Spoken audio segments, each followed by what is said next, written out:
Episode 5, Trev's trade page here on Trev TV. Decked out in the Robo Penguin today, and because of, well, NHL's back. I don't know if I'm enthusiastic about it or if I'm just a creature of habit. I don't know, but it's back regardless, and since I'm again a creature of habit and I'm enjoying the video blogging I'm doing a lot lately, I figure I'd give you my half-year predictions for the 48-game schedule that is supposed to be 2012-2013. It's only 48 games. I wouldn't expect a huge point progression as far as player points goes. I think at best you're going to see maybe Crosby or Stamkos come close to 80. That's just a prediction. But other than that, overall I'm really going to go over the divisions and my choices for a conference and whatnot. But having said that, here's my show.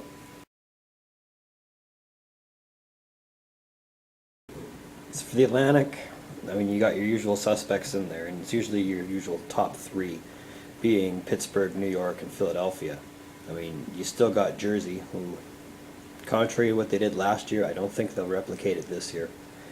And the Islanders, you got a glass jaw playing in net. That's all I have to say about that. But I think Pittsburgh will win the division, but that'll be the only thing they win this year. I mean, I think they might make the conference finals, but if it's against the Rangers, they'll lose. Because I think the Rangers will be the team to look out for this year, at least one of them, anyway. Philly, well, Philly will be Philly. You know, so long as Brizgalov is in net, they'll be Philly. And until they solve their net problems, they'll be Philly. But, no, that's the Atlantic as far as I see it. Pittsburgh, New York, Philadelphia, Jersey, and New York.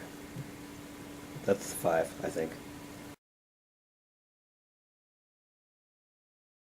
For the Northeast, I really only like 2 teams this year, Boston and Ottawa.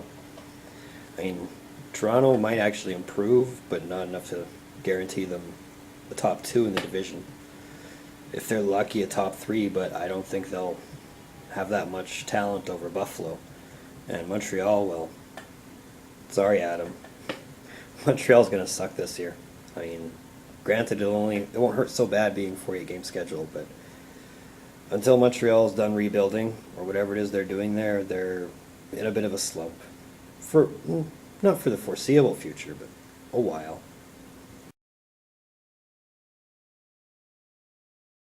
Southeast, well, that's always been a weak division. I mean, usually you've only had 2 teams, either one would be in the playoffs and one would be on 8th, or one would be in the playoffs and then the other would be in the top 6. But I wouldn't expect anything different. You'll still have 2 teams come out of there, and that'll be Washington and Carolina. And the only reason Carolina will do any damage this year is because of Jordan Staal. I mean, for a lot of Pens fans, it's still a hard pill to swallow, but I mean, for Carolina, that's a huge deal. They'll improve greatly, if not this year, for the next while, anyway. But no, Washington will come up with the division.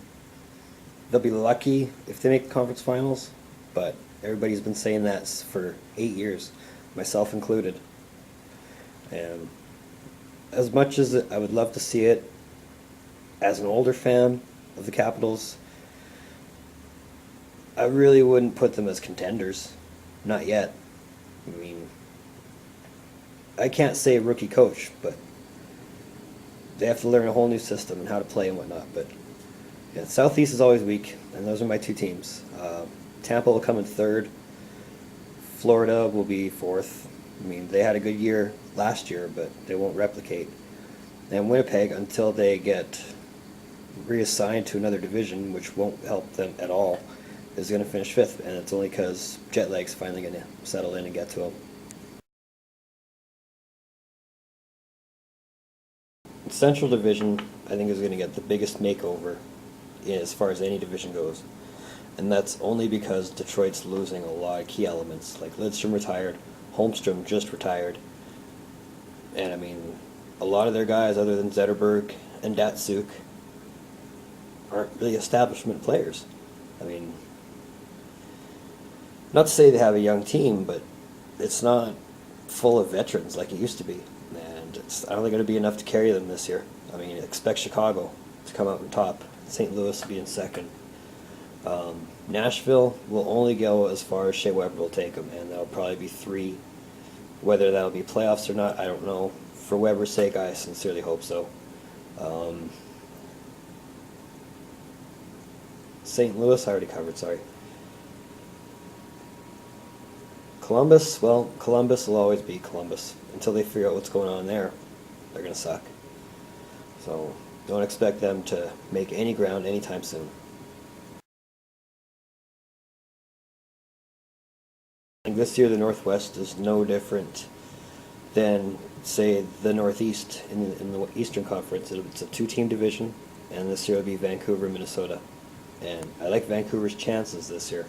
I think they will probably benefit greatly from the 48-game schedule and the fact that they play a lot of their teams already on the West Coast.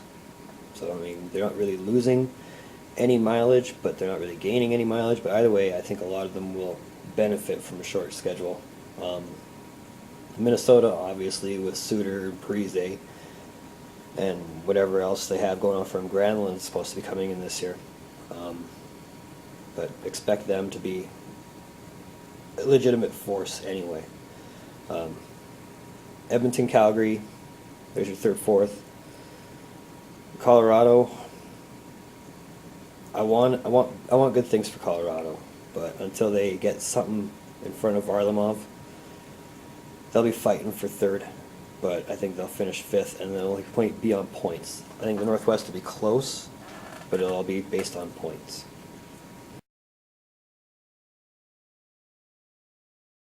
Pacific Division will always be a fun division to watch. And that's because you got how many teams in California. I mean, a lot of them are really starting to finally establish the whole getting into hockey method, which I think has helped improve a lot of California teams like the Kings and the Ducks when they want to play. I think the Ducks will be number 2 this year. San Jose, they're always chomping at the bit. That'll be no different. Dallas, Phoenix, your guesses is the 4th and 5th. I mean, Phoenix had a good run. They really did, but it's not going to be enough to save them this time. Dallas, they got good things, but it won't happen this year, I don't think. And I don't know. Like I said, your call is the President's Trophy. Vancouver's won it the last 2 years. I don't see it being any different this year. I mean, yeah, it's going to be a short season, but don't expect anything different. The Hart, I want to give to Malkin. I want to, but we'll see what happens there. If anything, it'll probably go to Crosby. He'll probably do something to keep the miracle of Pittsburgh going. Lady Bing, probably go back to St. Louis. Vezina, probably Lundqvist again. Calder, everybody's giving it to Yakupov. I'm giving it to Schultz. I mean, everybody's talking about the Oilers need defense. I think this is the defense the Oilers finally needed, and they finally got. Art Ross, Crosby or Malkin. Norris, that one's tough to call. Really, it is. If not Weber, it might go back to Carlson. Conn Smythe, I'm not going to bother calling yet. Too early for that. And the Richard, I would think Stamkos. But it won't be my butt. Should probably be 30 goals at best, if he's lucky. I don't know. But that's my predictions. Feel free to counterpoint. Let me know what you think. Until next time, later.